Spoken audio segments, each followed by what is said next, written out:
This is Shaheen, and in this particular lecture video we are going to discuss another question of MCO 07 financial management. और इसमें हमने 1 2 3 4 questions discuss कर लिए। आज discuss करेंगे question number 5। Question number 5 जैसे कि आप लोग देख पा रहे हो प्रैक्टिकल है, और उस प्रैक्टिकल में बोला गया है कि एक कंपनी इन्वेस्टमेंट कर रही है। इन्वेस्टमेंट मतलब अपने हाथ से एक मशीन लगा रही है, जिस मशीन की वैल्यू है 50,000 रुपये। मशीन 5 साल तक चलने वाली है, और प्रॉफिट जो टैक्स कट के निकलने वाला है वो हमें मिल रहा है अगले 5 सालों तक 7500, 8200, 7900, 8900 और 6500। तो बेसिकली जो average accounting rate of return हमारा फॉर्मूला निकलता है, इसको हम सॉल्व करते हैं दूसरी जगह पे।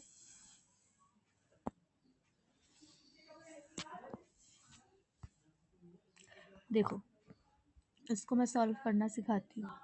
जैसे जो अकाउंटिंग रेट ऑफ रिटर्न है ARR जिसको कहते हैं, ARR कैसे निकलता है?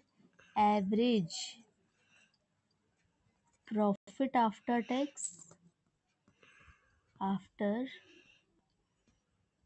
Tax divided by average investment.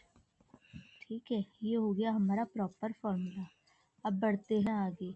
अब जो आपका ARR है, average profit rate of return मतलब एवरेज प्रॉफिट आफ्टर टैक्स कितना दे रखा है, इन सबको प्लस कर दो। 7500 प्लस 8200 प्लस 7900 प्लस 8900 प्लस 6500। और क्योंकि ये एवरेज बोला है तो you have to divide it by 5। ठीक है, और किससे होल डिवाइड होगा? Average investment. एवरेज इन्वेस्टमेंट देख पा रहे होगे आप लोग, कितना दे रखा है? 50,000। ठीक है, तो ये जब हमने टोटल किया तो it will become 39,000 divided by 5। और ये किससे डिवाइड करेंगे हम? 50,000 से। तो 5, ये हो जाएगा 5 7 ज़ा 35, और आपका 4, 5 8 ज़ा 40, 000, और फिर 0 से 0 कैंसिल आउट हो जाएगा। तो 78 को 5 से डिवाइड करोगे तो 5 1 ज़ा 5, 5 5 ज़ा 25, और यहाँ से बचेगा 3, तो 0.6। ठीक है, 5 6 ज़ा 30, तो 15.6 निकलेगा।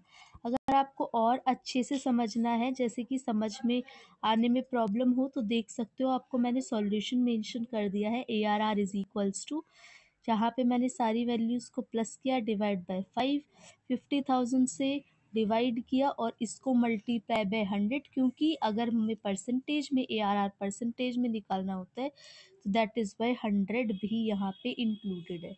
ठीक है, तो ये क्वेश्चन तो बहुत इजी सा था और आप लोगों को समझ आ भी गया होगा। सेकंड क्वेश्चन क्या कह रहा है? क्या मकसद होता है, what is the purpose of holding the inventory?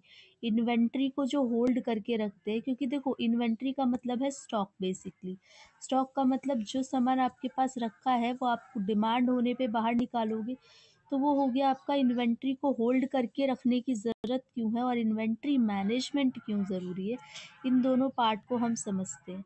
ठीक है, तो अगर आप ध्यान दोगे तो यहाँ पे मैंने 5 रीजंस बता दिए कि होल्डिंग इन्वेंट्री क्यों हमें जो इन्वेंट्री है होल्ड करने की ज़रूरत है, क्योंकि हम अपने फ्यूचर टारगेट्स पे तभी पहुँच पाएंगे। अब एकदम से मान लो डिमांड तेज़ी से बढ़ जाती है, अब आपके पास सामान नहीं है, अब जब सामान नहीं होगा तो आप मार्केट में कैसे उतारोगे? तो इसीलिए आपको इन्वेंट्री ज़रूरी है। रिड्यूस कस्टमर लीड टाइम, इससे कस्टमर का जो एक विश्वास बना हुआ है वो आपके पास ये उम्मीद रखते हैं कि जब उनको ज़रूरत होगी तो आप फास्ट डिलीवरी करोगे। Avoid stock outs, stock outs का मतलब स्टॉक जो ख़त्म हो रहे हैं जल्दी जल्दी, उससे आप बच जाओगे। क्यों? क्योंकि ऐसा होता है कि दिवाली का टाइम है, या मान लो कोई होली का टाइम है, ऐसे जो ड्यूरेशन होती है, ईद है, तो यहाँ पे जो किसी भी एक प्रोडक्ट की सेल है वो एकदम से बढ़ जाती है। तो उस टाइम पे ऐसा ना हो कि आपके पास सामान ना हो। कॉस्ट कम लगता है क्योंकि आपके पास टाइम है लास्ट मिनट ऑर्डर को भी सॉल्व करने में। अवॉइड सप्लाई चेन डिस्ट्रप्शन, जो एक फ्लो बना हुआ है, एक सप्लाई चेन है, वो रुकावट नहीं आएगी उसके अंदर। Next one is inventory management. Inventory management का क्या मतलब होता है कि इन्वेंट्री को हमें संभाल के रखने की ज़रूरत है। ऐसा भी ना हो कि इन्वेंट्री बहुत ज़्यादा हो, ठीक है, स्टॉक बहुत ज़्यादा भी नहीं होना चाहिए, स्टॉक बहुत कम भी नहीं होना चाहिए, दोनों ही सूरतों में दिक्कत होगी। अगर इन्वेंट्री कम है तो आपके पास इतना सामान नहीं होगा कि आप लोगों तक पहुंचा सको, और अगर इन्वेंट्री बहुत ज़्यादा है तो वहाँ से वेस्टेज होने के चांसेस आपके बढ़ जाते हैं। क्या फ़ायदा है इन्वेंट्री मैनेजमेंट का, तो आप लोग देख सकते हो, मैंने पूरा मेंशन किया है। एक्यूरेट फुलफिलमेंट, ऑर्डर जो आ रहे हैं उनको आप पूरी तरीके से फुलफिल कर दोगे, आपके पास कमी नहीं होगी। इन्वेंट्री प्लानिंग आप पूरी अच्छे तरीके से कर पाओगे, ऑर्डर जो आए उनको आप अच्छे तरीके से डील कर पाओगे।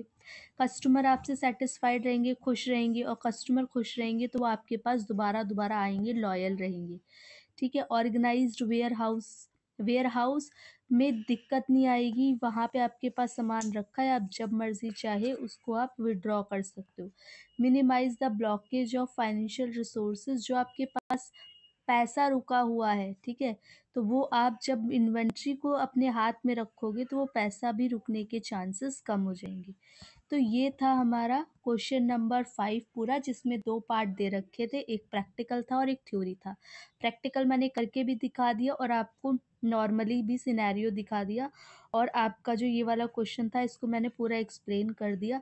अब आप लोगों का काम है, चैनल को सब्सक्राइब करो, शेयर करो वीडियो ज़्यादा से ज़्यादा, ठीक है, लाइक कर दो वीडियो को ताकि हमें भी अप्रिसिएशन मिले और आप लोगों के लिए अच्छा कंटेंट प्रोवाइड कर सके, ठीक है। अब मिलते हैं नेक्स्ट लेक्चर वीडियो में, और तब तक के लिए stay tuned and be happy.